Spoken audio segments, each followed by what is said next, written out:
Hi guys, it's Haroldinho H or Harry back with another video. Breezeboard cat review as promised.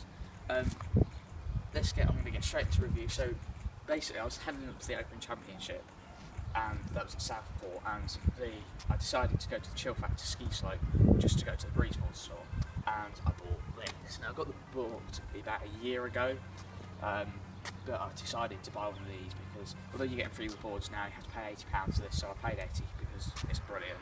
And I got the blue one especially because I was in store to make sure it matches up as close as possible with my board.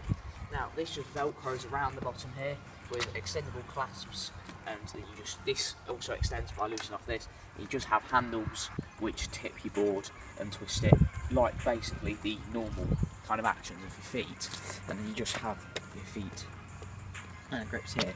And this is all stabilised by a smooth spinning kind of shopping trolley style wheel, I would say, which is to work out as kind of a non-motorised steering wheel. So to get on it, this is fully chargeable by the way. To put it on, basically what you have to do is tip these handlebars forwards, because if you turn it on and you're not sat on it and it's tipping forwards and it detects it, it will go. So Bluetooth mode. Tip it forwards like that because it doesn't detect it. Sit down, put your feet on these, bring the board up, see what's called the comfort zone where it's on there. Just need to check like this. It is nice and secure on there, which I'm sure it is. Let's get going. You can instantly realise this is quiet, very, very quiet, straight away. We have a nice quiet ride, there's no rattling, it's smooth, behind the back of the tyres.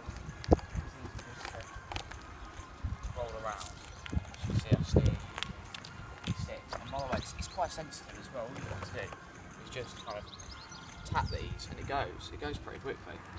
And it brakes nicely as well. Turn around on the spot. It does take a little bit of mastering to get used to because of, obviously, the board is harder to ride because obviously you've got to have a good standard of balance, but you also have to have a level of confidence to be able to control these carefully and sensibly.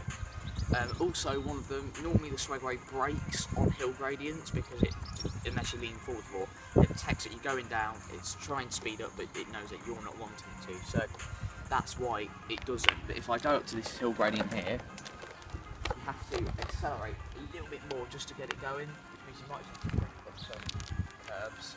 And then to go down, as you see, you have to generally pull back a little bit more to kind of compensate for what your feet would do.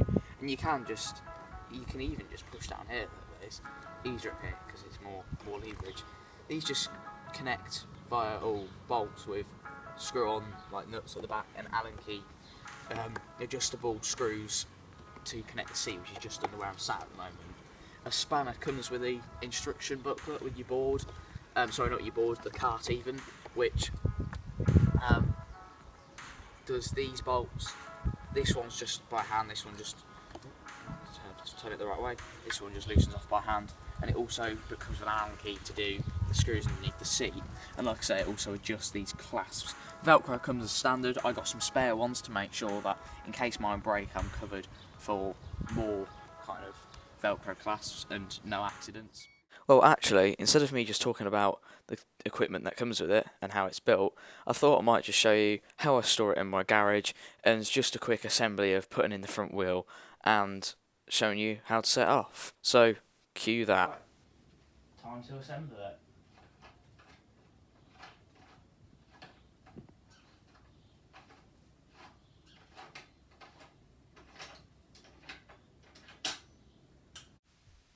Eventually.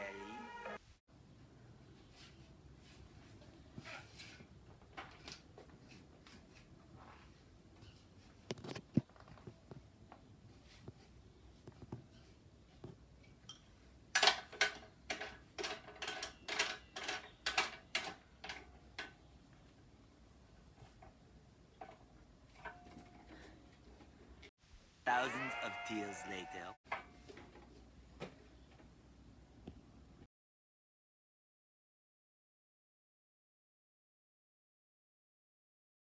And when you get off, you just have to turn it off. And then obviously, like I said, the Velcro is it's got 2 tabs. It just peels off. I need to tighten this one up. You pull it through to tighten it. Make sure it's nice and tight, and then you just pull it down onto. If I get it straight, and that's on there, and that means that doesn't go anywhere. Now this, you can buy it flat packed, you can buy it built. I bought mine built because it fitted in our car when we were away, and it was the easiest thing to do. But the build time, if you buy one of these, is estimated about 50 minutes if you just sit and do a continuous build. I have put WD-40 on my wheel in here, so it might be a little bit quieter. It might not spin as freely when it's off the ground, but that doesn't matter because when you've got weight on it, it spins just fine. But I put it on there because this, if you ride it in the wet and it gets into bearings, you may risk rust. Anyway, let's get it set off and I'll talk you through a little bit more.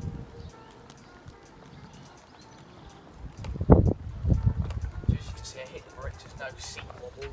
I'm not jiggling about. Now this board, this car weighs, I think it's about 5 kilos. It does not add at all much weight to your board, and it's easy because you can't really pick up the board with this, but you just lift up that end and wheel it along, which actually can make it more convenient instead of having to clamber it around and carry it. And because of this car's lightness, it doesn't affect the weight even. It doesn't affect the board's acceleration. In fact, it makes the board's acceleration better because you can just push it full throttle and accelerate off quite quickly, and obviously it's quiet again. And also the Bluetooth speaker option on this board, you can actually hear it when you're sat down here because you're close to the speaker.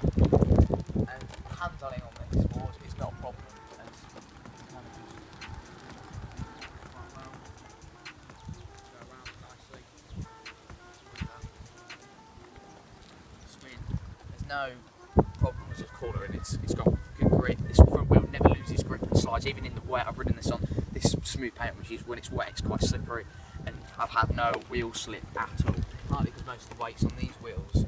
By the way, because I have pneumatic tyres on this board, you will have to pump these up, which they do feel like they need pumping up. And this cart as well, because this is adjustable, it fits all Breezeboard models, and it also fits non-Breeze boards, because if you just put it down, my cameraman Alice, or camerawoman Alice, thank you very much for filming today. She has a pink board, or well, a white one with pink silicone covers. The board isn't a Breeze board, but the silicone pads are, and I'll try and leave a link to those in the description along with the cart, all the boards and that, and some of the discount codes that you can get from their app. So I'll leave a link to their app so you can download it and see for yourself of what there is. But yeah, it still fits those, even with the silicone pads on. I tried it without them because it's just easier to put on. And these obviously just adjust, and it's different on that board as well. It's not as comfortable in the seat because you have more solid wheels on there, but it's still brilliant, and the grip and acceleration is brilliant because of these small wheels. Hard profile tyre, it's very responsive.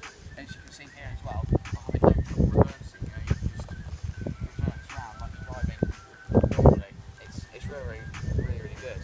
And the bearing around it here as well means that the wheel steers smoothly. There's no judder where it kind of drags and it all of a sudden flicks around.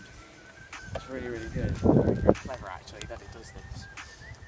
Now, finally I'm going to do an acceleration test, and now I'm going to pull onto a montage of me riding it.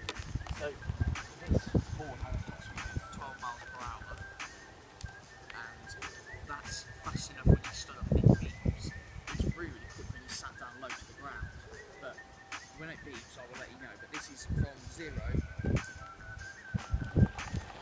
It's beeping. So as you can see it accelerates very quickly, and it's quick as well on flybys just to nip about on. But the one thing I will find with this, the battery life does drain quicker as you're more tempted to drive fast.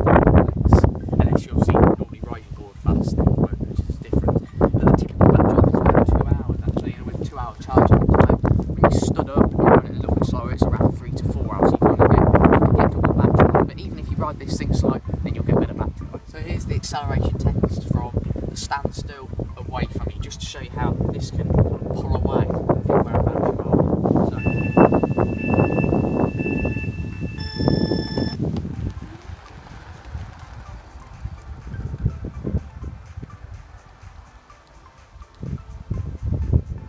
And as soon as I get to top speed, I'll brake.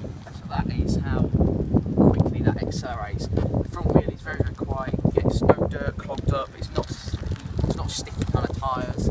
It's absolutely brilliant just to ride around. And this is a great attachment. It's definitely worth it. It's easy to install. It's safe for kids. It's got a maximum ride weight of 150 kilos. The board's got a 250 kilo limit or 200, I believe. But this is brilliant for kids because it can hold them up. It can hold adults up. But it's easy for them to ride. It's great fun as well. Just have little races on. So now I'm going to skip into a montage of just riding this around on different terrains and in different places.